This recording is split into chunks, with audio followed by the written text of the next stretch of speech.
ஆண்டவருடைய மகா பரிசுத்தமும் உன்னதமான நாமம் இன்றும் மைமைப்படுவதாக. எக்ஸோடஸ் டிவி அருளுரை துளிகள் வழியாக இந்த நல்ல வேளையில் உங்களை வாழ்த்துகிறோம். இது இயேசு கிறிஸ்துவை பற்றிய உலகத்திற்கான நற்செய்தி. மத்தேயு 8ஆம் அதிகாரம் 17ஆம் வசனம். அவர்தாமே நம்முடைய பலவீனங்களை ஏற்றுக்கொண்டு நம்முடைய நோய்களை சுமந்தார் என்று ஏசாயா தீர்க்கதரிசியினால் உரைக்கப்பட்டது நிறைவேறும்படி இப்படி நடந்தது. அவர்தாமே கர்த்தராகிய இயேசு கிறிஸ்துவை பற்றி சொல்லிய தீர்க்க தரிசனம் இந்த பூவுலகில் 2026 ஆண்டுகளுக்கு முன் நிறைவேறினது. கர்த்தராகிய இயேசு கிறிஸ்து தெய்வம். அவர் உலகத்துக்கான இரட்சகர். மனுமக்களை மீட்கும்படி இந்த பூவுலகத்திற்கு வந்த இரட்சகராகிய தேவன் அவரே என்று வேதம் கூறுகிறது.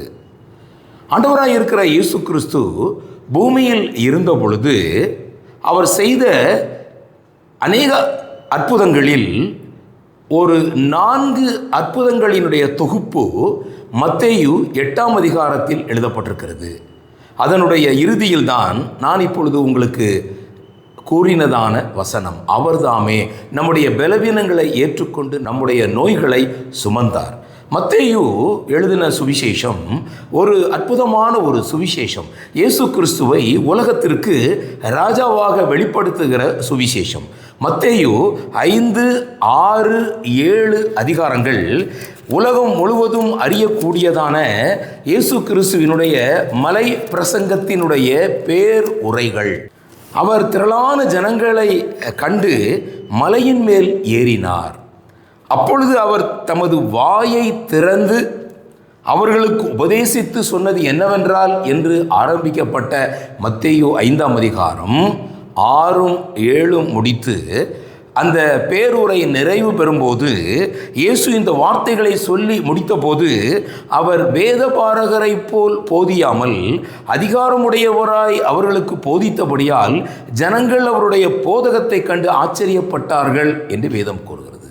இப்பொழுது மத்தேயு 8ஆம் அதிகாரத்தில் அந்த பேருரை முடித்து அவர் மலையில் இருந்து இறங்குகிறார்.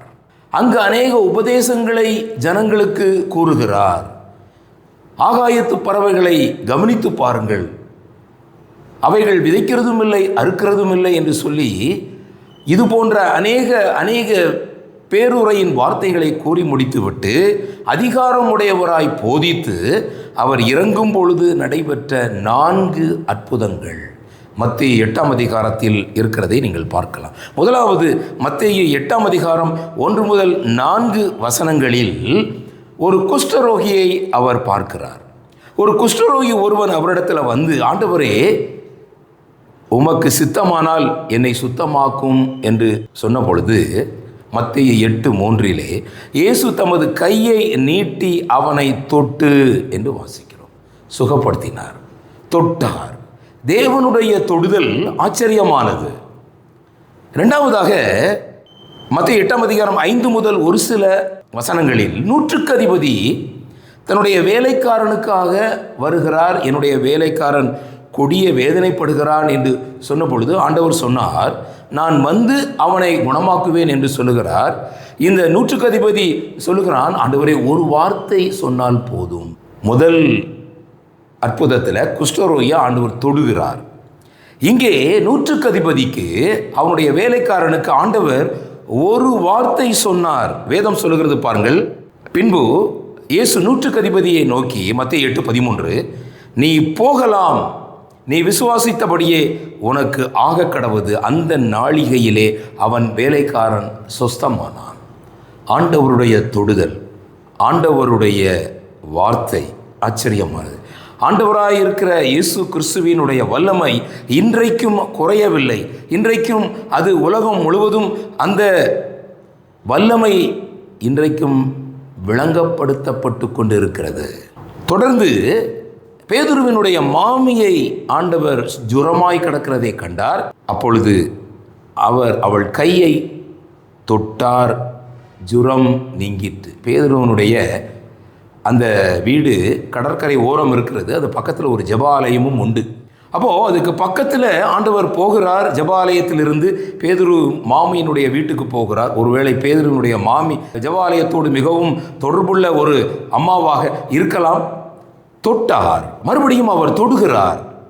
பேதுருவின் மாமி சுகமாகிறார். எல்லாவற்றுக்கும் மேலாக மத்தேயு 8:16 கூறுகிறது, அஸ்தமனமான போது பிசாசு பிடித்திருந்த அநேகரை அவரிடத்திலே கொண்டு வந்தார்கள். அவர் அந்த ஆவிகளை தமது வார்த்தையினாலே துரத்தி பிணியாளிகளை எல்லாம் சுஸ்தமாக்கினார். ஆண்டவருடைய வார்த்தை, ஆண்டவருடைய தொடுதல் இன்றைக்கும் அது ஜீவன் உள்ளதாக இருக்கிறது. இந்த கர்த்தராகிய இயேசு கிறிஸ்துவினுடைய இந்த நற்செய்தியின் அதிகாரத்தை நீங்கள் எந்த அளவுக்கு உலகமெங்கும் அதை நீங்கள் கொண்டு போகிறீர்கள், நாம் சற்று சிந்தித்து பார்ப்போம். ஆண்டவரை ஏற்றுக்கொள்ளாதவர்களுக்கு ஒரு அருமையான வார்த்தையை நான் உங்களுக்கு இன்றைக்கு ஞாபகம் ஊட்டுகிறேன். சங்கீதம் 103:3, அவர் உன் அக்கிரமங்களை எல்லாம் மன்னித்து உன் நோய்களை எல்லாம் குணமாக்குகிறார். முதலாவது ஆண்டவர் உங்களை மன்னிக்கிறார், அடுத்து உங்களை குணமாக்குகிறார். இது தேவனுடைய தீர்மானம். பாவ நோயினால் பிடிக்கப்பட்டு கர்த்தர் உங்களுடைய வாழ்க்கையிலே சுகம் தர வேண்டும் என்று காத்து கொண்டிருக்கிறீர்களா?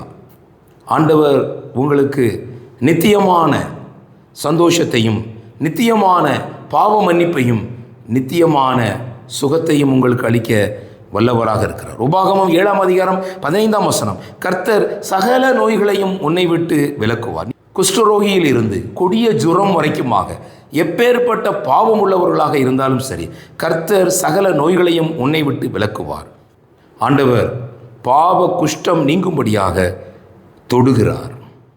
ஆண்டவருடைய வல்லமை நிறைந்த கரம் இன்றைக்கும் தொடுவதற்காக காத்திருக்கிறது. இந்த ஆண்டவராக இருக்கிற இயேசு கிறிஸ்து கல்வாரி சிலுவையிலே தன்னை பலியாக ஒப்பு கொடுத்தார். உங்களை தொடும்படியாக, உங்களுடைய பாவங்களை உன்னை விட்டு விலக்கும்படியாக, அவர் உன் அக்கிரமங்களையெல்லாம் நீக்கி உன் நோய்களையெல்லாம் குணமாக்கும்படியாக அவர்தாமே நம்முடைய பலவீனங்களை ஏற்றுக்கொண்டு நம்முடைய துக்கங்களை எல்லாம் நம்முடைய வியாதிகளை எல்லாம் சிலுவையில் சுமந்தார். நீங்கள் அவரை தொட்டு பார்க்க வேண்டுமா?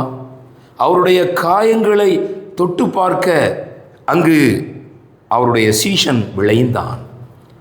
லூக்கா 24:39 நான் தான் என்று அறியும்படி என் கைகளையும் என் கால்களையும் தொட்டு பாருங்கள். அங்கு தொட்டு பார்த்தான் அந்த சீஷன். அன்றைக்கு ஆண்டவரை அவன் அறிந்து கொண்டான். ஆண்டவராய் இருக்கிற இயேசு கிறிஸ்துவை நீங்கள் தொட்டு பார்க்க உங்களை அன்போடு அழைக்கிறோம். இந்த சுவிசேஷம் கர்த்தராகிய இயேசு கிறிஸ்துவை உங்களுக்கு அறிமுகம் செய்கிறது. வருத்தப்பட்டு பாரம் சுமக்கிறவர்களே, நீங்கள் எல்லாரும் என்னண்டை வாருங்கள், நான் உங்களுக்கு இளைப்பாறுதல் தருவேன் என்று கூறுகிறார். என் அக்கிரமங்கள் என் தலைக்கு மேலாக பெருகிற்று, அவைகள் பார சுமையை போல தாங்கக்கூடாத பாரமாயிற்று என்று சங்கீதம் 38:4 வாசிக்கிறோம். ஆண்டவர் சொல்லுகிறார், என்னுடைய நுகம் மெதுவாயும் என்னுடைய சுமை லகுவாயும் இருக்கிறது என்று கூறுகிறார். கல்வாரி சிலுவையிலிருந்து உங்களை அழைக்கிறார். ஆண்டவருடைய கரங்களில் உங்களை ஒப்புக் கொடுங்கள். தேவன் உங்களை ரட்சிக்க வல்லவராய் இருக்கிறார். அவருடைய நாமம் இன்று மீண்டும் மகிமைப்படுவதாக.